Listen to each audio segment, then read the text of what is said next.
I want to start today's video with a little thought experiment. This is something that Jason Blundell, the lead of Black Ops 3 Zombies, did with me the first time I met him, and it did a very good job of changing the way I perceive zombie maps. So the question was, of all Black Ops 3, which map would you say is most like Origins? Now let's start off here by considering Shadows of Evil. Those two maps have a very similar pack-a-punch process, but beyond that, they're quite different. So that's definitely not the map. And if it's not Shadows, then it's certainly not Garag Crovy or Revelations, and so then most people are automatically going to think Dreisendrack, right? It's the most logical surface level relation, as both maps take place in snowy Europe, have Panzer Soldats and 4 elemental wonder weapons. But if we were to look at zombies in a deeper sense, what if I were to tell you that not even within Black Ops 3, but throughout the entirety of COD Zombies, the map that is most similar to Origins is actually what we'll be looking at today, the Island of Despair, ZETSUBOU no SHIMA. And so hey, welcome back to Zombies Retrospective, and sit back as we tackle the highly controversial and second most polarizing map of all time. Today we'll be critiquing ZETSUBOU and determining where it lands in our lineup, as well as examining the odd similarities of it to Origins. Now before we get into it, only half of you guys watching are currently subscribed, so if you could please hit that button to help us out, that would be amazing. So I think the most widespread held opinion of ZETSUBOU no SHIMA is probably something like, it's good, but I don't really like the setup, and it's not as exciting as the other BO3 maps. Despite this, however, there is still a huge group of people who tend to like this map a lot. Tim Hansen referred to it as a beauty in disguise in his review series, and a sizable chunk of the community has referred to it as one of the most underrated maps. It seems that people feel the same way about Moon as they do Zet, but actually in reverse. The general opinion of Moon is that it's an amazing map, but the idea that it's a poorly laid out mess is also quite equally valid. With ZETSUBOU, it's the opposite. The default tends to be that it's a lesser map, but the equally valid contrarian point stands as well. ZETSUBOU is in fact really good, despite hoarding some flaws. So where should we start with this map today? That is to ask, is there a cornerstone feature of ZETSUBOU no SHIMA? Well, the thing that stands out to me the most on this map is actually going to be atmosphere. I believe atmosphere is the driving feature of ZETSUBOU no SHIMA. And this is actually insane, because apart from Mob of the Dead, the last time we saw a map purely build itself on atmosphere like this was all the way back in Verrückt. Now, being the map to revolve around Takeo, ZETSUBOU mirrors his personality, and so it's incredibly solemn. Gone are the days of ooh-rah, maggot bags, and heavy metal blasting in your ears. ZETSUBOU has a very somber tone right from the beginning. It's quiet, but there's beauty in the deep emotion that it lays out. But Zet is also far from being one-sided. From spawn, the map communicates a hidden mystique, which of course players do come to find as they play. There are also tons of elements of horror, which over time tend to land more as a general creepiness rather than inspiring true fear like Verrückt. But overall, ZETSUBOU blends a serious tone with mystique and touches of horror to achieve a truly unique setting. As for the map itself, ZETSUBOU is beautiful, and its environments manage to be dynamic despite actually remaining quite similar. It sounds contradictory, but it's not. Spawn and the surrounding areas act as the beginning of a journey into a daunting jungle. There's a crashed plane to the left side of Spawn and the mysterious skull altar to the right. From there, you've got the two research facilities. Facility A sits atop the hill next to the giant spider cave, and Facility B rests down below in a damp swamp.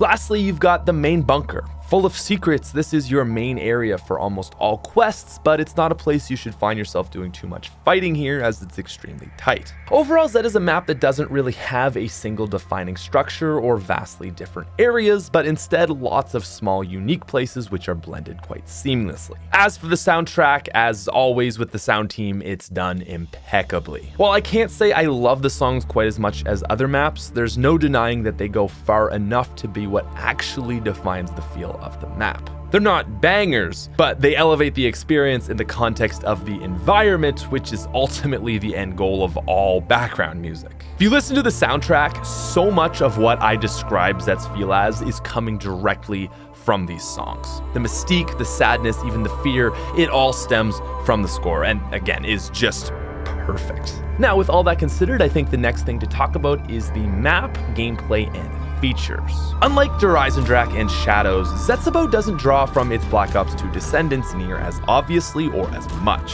ZETSUBOU is like Origins in a general sense, but not on a surface level. ZETSUBOU doesn't take direct inspiration like reusing a step for a Wonder Weapon or Pack-a-Punch. Rather, it takes inspiration in a grand overarching sense. The most general way to describe Zet and Origins is that they are collectathon maps. Like Origins, ZETSUBOU's quest steps almost entirely revolve around things, or rather stuff which you are locating and acquiring. Comparatively, a lot of DE and Shadow steps involve doing things, like killing Margwas to upgrade your sword or the many different bow steps. These steps require action for the sake of progression, whereas a lot of the steps on ZETSUBOU is acquiring things for the sake of progression. This includes the Specialist Weapon, Wonder Weapon, part of the Easter egg, and most of the smaller items on the map. But as for what's new with ZETSUBOU, the most notable feature is the plant system. Fairly controversial, this new feature was really like nothing we had ever seen before. In a sense, it mirrors the Origins dig spots, but I think it's had enough work on it that it feels pretty much entirely new. What makes the plants so unique really are the many possibilities that they can provide. There are 4 different types of water, and each one provides different rewards. 3 waterings of purple gives you an attack plant, 3 green gives you a plant which holds your zombie like Leroy and Buried, 3 blue waters give you a reward plant, but it's more complicated than that. Mixing all 3 colors will give you a fruit plant which gives you a free perk. Things also get more complicated as shooting plants with a KT4 gives you an improved reward plant. It's kind of like how the golden shovel gives you improved rewards on Origins, so there is a connection there, but it's loose. The plants go way deeper, and there's even an imprint plant which clones your character's current build so that when you die, you respawn exactly as you were with all your stuff. And so overall, the plant system is a good idea, but it's also a system which has been criticized. It takes 3 full round changes to get your reward, and so the main complaint is that it's tedious. Especially considering that a lot of these rewards aren't that monumental, I think it's a very fair argument. Beyond their involvement with the Easter egg, they should have added in a better reward, like the red dig site perk bottles, to make them more worthwhile. Now, beyond plants, ZETSUBOU also sees some new enemies. Spider rounds essentially act as a more thematically appropriate dog round, but thrashers are what I want to talk about. Thrashers are like the Panzer and Margwa, a mid-round boss designed to shake gameplay up from the stale monotony of training. They can one-shot players without jug and will actually swallow down teammates whole. Their use on this map is quite questionable, however. Their spawn rate is very high, and they're even prevalent in the first 5 rounds of the map. And what makes them problematic is not actually their difficulty, but rather the drain on resources that they cause. ZETSUBOU is an expensive map, and it constrains the player's resources at all turns. Thrashers do not provide the player with any reward whatsoever. No points, no parts, and no drops. This makes Thrashers a huge waste of ammo, so that your progression through a map which is already constrained is now even worse. You can certainly mitigate their spawn rate, but they always find a way to pop up, and so overall I find them to be annoying despite a actually well-designed mid-boss. Other than that, ZETSUBOU didn't really add a lot in terms of features. One new item was the gas mask, which basically just works as a defensive piece against the orange thrasher spores. It's nothing particularly amazing, but I do like that the spores can be shot with the upgraded wonder weapon to give the player a speed boost. Speaking of wonder weapons, let's talk about them, shall we? ZETSUBOU's specialist weapon is the Skull of Nansapwi, and it's absolutely fantastic. It has the ability to temporarily stop zombies or completely melt them from the inside out. I would even go so far to say that it is my favorite specialist weapon, which says a lot considering that they're all amazing. And not only is it powerful, it's also thematically perfect for the map. Really, my only complaint with it is that you can't carry all parts at once in solo. To acquire it, you have to cleanse skulls at 4 unique altars, kind of like a tablet meets generator step from Origins. The problem with this step, however, is that you can only carry 1 skull at a time, so players need to run back and forth 4 times just to unlock the final ritual step. I think it's a step that's more tedious than it needs to be, especially because ZETSUBOU already has a lot of other steps which are drawn out. Fortunately, 2 of the altars are close by, so it's not awful, but it does contribute to Zet's biggest problem. But ZETSUBOU also has a main wonder weapon which can be held by all 4 players, and it's the KT4. Now let's just be honest here, the KT-4 is easily the worst weapon in Black Ops 3 Zombies. This doesn't necessarily make it bad for the map, but this is part of a problem. The KT-4 actually feels super appropriate to ZETSUBOU, as I think an obnoxious power weapon like a thunder gun or a dragon gauntlet fist would take away from the map's ambience. It's a weapon that feels effective enough for what the map is trying to achieve and for how easy it is to craft. I mean, the 3 steps include killing a scientist holding a vial, extracting spider venom, and finding the plants in the cave. So because of this, I think it's fair that the KT-4 isn't absolutely insane, but rather is on par with something like the regular bow from Dreisendrach. However, what I do genuinely dislike about ZETSUBOU is the process to upgrade the Wonder Weapon. The Mesamune is powerful, but it's not winning any awards. And the problem with this is that the process to upgrade it contains the most complicated and drawn-out set of steps of any wonder weapon in the series to date. More complicated than any staff, bow, or anything we had ever seen. So after getting the KT-4, step 1 is to kill the giant spider and take its tooth. Straightforward enough, but this obviously requires both setup and lots of skill. Also, as a side note, I will say the spider boss fight is really cool, and I think it's probably the most positively regarded aspect of this map. It's also nice that it shows the lore behind Widow's Wine. Now, after getting the tooth, step 2 for the Mesamune requires all trials to be completed, and this is where it gets rough. The trials or reward challenges on ZETSUBOU can be downright cruel. Some involve killing thrashers at very specific moments, like before they mutate, but also sometimes during them mutating. These challenges not only require skill, but oftentimes luck that you might happen to be in the right place at the right time. And for this reason, I find some of the more difficult ones extremely frustrating. To make matters worse, 4-player games require all players to beat all 3 of them, so the odds that someone gets a rough trial is very likely. Once the long, grueling task of the trials are completed, players need only wait for lightning to strike the platform with its shield held out. Then you can go to Facility B, zap the control panel, go down into the cage, and get your second piece. Which, by the way, is a liquid divinium. Cool or lazy? I'm still not really sure. Anyway, step 3 is the least challenging, but still the worst. You must get rainbow water, head back down into the crystal cave, and reveal a hidden plant spot. And oh hey, you guessed it, to grow this plant you need to water it 3 times over 3 rounds. It's not a step that's hard, but it's a step which is tedious. And surely I'm not the first to note that the game literally requires you to water a plant underwater. ZETSUBOU is on some SpongeBob SquarePants logic. Now, you do all this for a weapon which is basically a mashup of the Sliquifier with a fire staff charge. That sounds sick, right? It's not. The Mesamune is worse than either of them, and for the amount of effort it takes, it's not worth it. Sadly, however, since it's an integral step to the Easter egg, you are forced to craft it. And now, just like ZETSUBOU Plays, as we've been going through the content of the map, we've somehow stumbled to a place where we're now 3/4 through the Easter egg. ZETSUBOU really blurs the line between egg and contents of the map, even more than mobs, shadows, or origins. Whether that's for better or worse, I'm not really sure. From the perspective of an Easter egg, it makes the map feel not so long. But from the perspective of someone just wanting to upgrade the wonder weapon, it's a bit of a nightmare. So once you've got the Skull of Nonsopli and the Mesamune, really all that's left to do are get 3 cogs. Literally the entire Easter egg is just fixing an elevator shaft. And it's here again where I find myself questioning ZETSUBOU. The first cog is acquired from shining the skull onto a poster and then popping an anywhere but here gobblegum. So first of all, the obvious issue with this step was that if you happened to prestige, you wouldn't actually be able to beat the egg until you leveled up enough. This is a little bit annoying, but it's such an easy step that I can't really critique it too much. On the other side of things though, I think some people might even argue that this step is too easy and silly. Regardless, one thing I do like about it is that in the room you're teleported to, it teases Garage with dragon eggs and drawings. So that's at least kind of cool.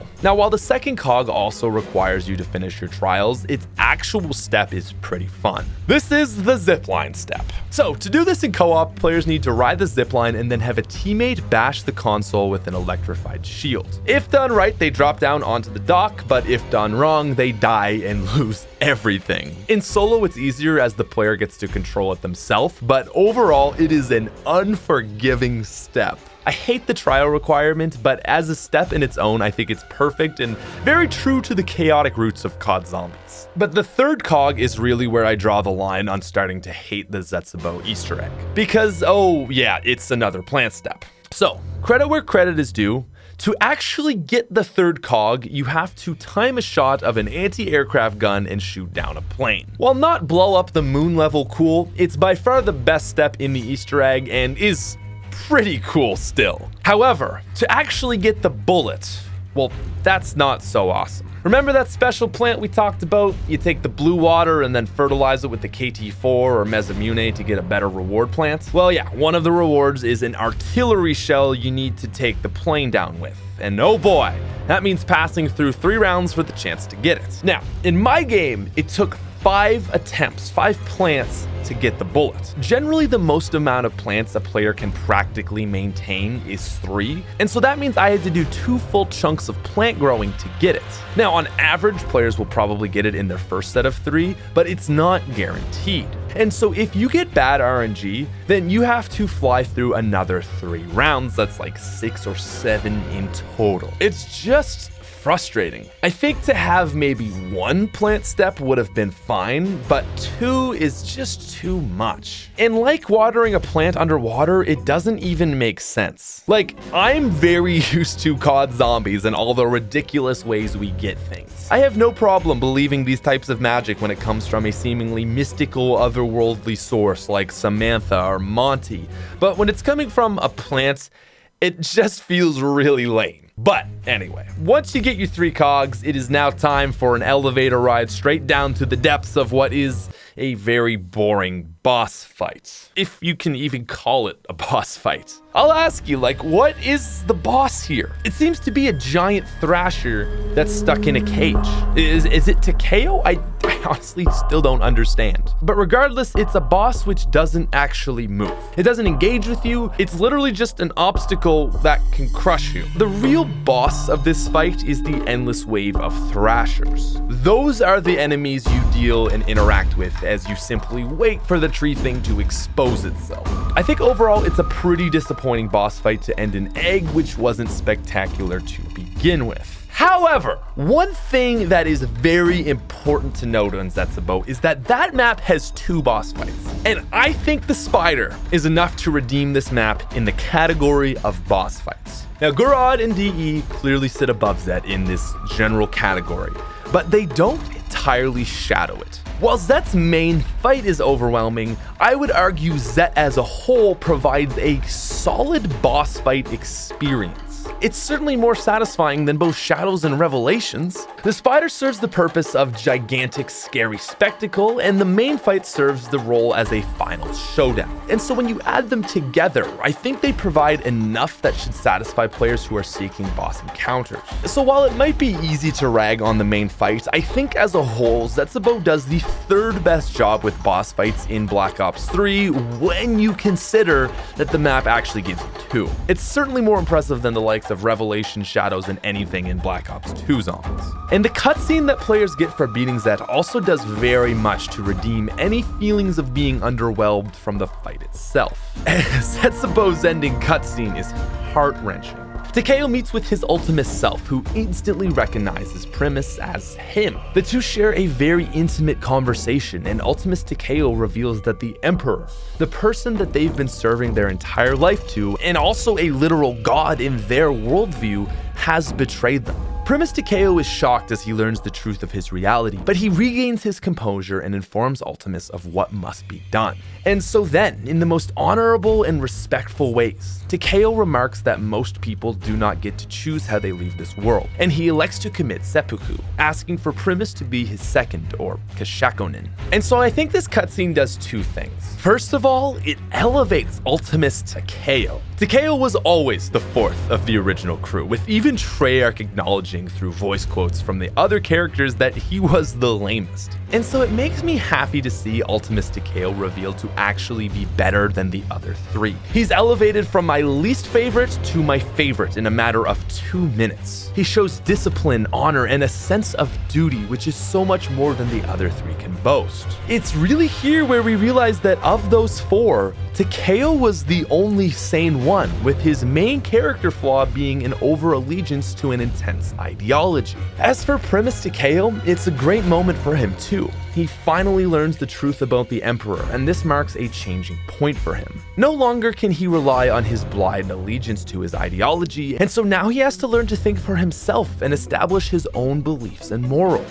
Not only is it a fantastic ending to the map, but I think it's a very relevant concept that applies to our world today. Learn to think for yourself. The other thing that I think this cutscene does is initiate a sense of chaos in this storyline. It really feels to me like the first time that this group is uncertain and worried. I feel like up until this point, Richtofen has a very firm grasp of what he's undertaking, and there's just a level of confidence there within the crew. This is the first time where we see uncertainty, and I think it really does a good job of just shaking up where the story is about to go from here. And so overall, I would say that this is probably my favorite ending cutscene. And so now with everything considered, I want to return to my opening question. How can a snowy steampunk western front with 4 godlike staffs compare to a spooky Japanese island? Hopefully it's now more obvious as to how Origins and Zet are similar. As a whole, it comes down to the fact that they are collectathon maps. Basically, they both have a lot of stuff. Origins sees its general gameplay and Easter eggs both revolve around the 15 staff parts, a shield, G-strikes, the Maxis drone, shovel, dig sites, disc, and gramophone. It's a map of things, and ZETSUBOU is the exact same. The 4 skulls, the 3 parts of the KT-4, its 3 upgrades, the cogs, plants, shield, mask, bucket, and pack-a-punch valve. It's a map full of things. And so while these maps look and feel completely different, their foundations are built on the same formula, and so they end up actually playing very similarly. And in fact, more similar than something like Der Eisendrache that actually shares a lot of the same surface level features. Sure, both maps have 4 unique wonder weapons, but the process involved in getting them are nothing alike, and so Origins plays not like DE, but in fact like ZETSUBOU. And so with that in mind, I have my final question. Why is it that Origins is so beloved, often considered one of the greatest maps of all time, and ZETSUBOU rarely gets any appreciation beyond it's an underrated map? Well, I can't say this for sure, but this is what I told Jason.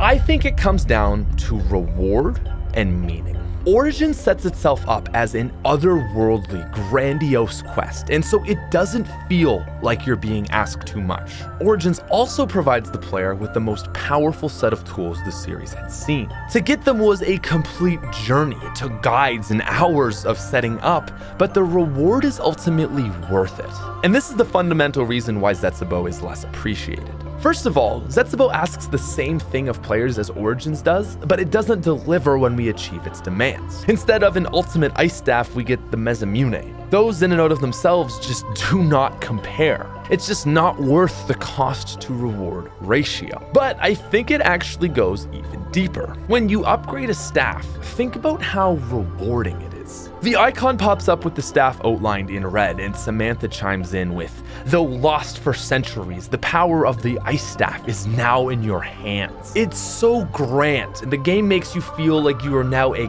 god from achieving this task. It's not just that the weapon is godly, but it's also the way the game congratulates you. Alternatively, in either way, ZETSUBOU does just not deliver. And so with all that considered, I think it's fair to say that ZETSUBOU fails to achieve the same status as the other greats of Black Ops 3 and really of all of Blundel's catalog. ZETSUBOU nails atmosphere and story, but it leans far too heavily on a quest with little reward. Sure, the Skull of Non-Sapwe is great, but the KT-4 is definitely not, especially when you consider that a lot of the setup is downtime. First, it's transporting the skulls back and forth, next it's searching for spores to help complete a challenge, then it's waiting at the altar for lightning to strike down on your shields. Of course, there's always the plants you need to spend at least 3 rounds on for both the KT-4 and the bullets, and lastly, once you even have it, you have to wait for the plane only to then search around the map for the final cog. Again, there is a lot of downtime for ZETSUBOU, and it simply does not provide you with a reward that makes it worth the process of going through. That is at least in comparison to some of the greats. Because actually, with all things considered, ZETSUBOU isn't a bad map. Like, absolutely not. ZETSUBOU no SHIMA is actually one of the greatest COD Zombies maps ever made. And really, when you come down to it, the basis of my arguments, my complaints, is all relative. It sits between Dreisendrach and Gorod Krovi. And so I think a lot of people fail to recognize that their view of this map is affected by the elevation of what's around it. It's a Himalayan mountain that's just not quite Mount Everest, right? Like, sure, it's not as good as DE and Gorod and Shadows and Origins and Mob, but it's still a fantastic map, and it achieves success through remaining completely solemn and humble. It strays so far from the roots of COD Zombies, yet manages to deliver as a truly great and unique map. And so I think a huge source of its criticism is not necessarily unwarranted, but over-exaggerated. And so while it may not go down as the greatest map ever, I think it's something worth looking back on, picking up, and enjoying again. Because honestly, the Island of Despair might pleasantly surprise you. As a casual or hardcore experience, it can provide you with some really good times. And so despite all the criticism, I think I actually have to agree with the contrarians on this one. ZETSUBOU is in fact a great map. And my final rating for ZETSUBOU no Shima is a 9. Oh, and I completely forgot something. ZETSUBOU weighs in at 24.5 Nocturne total.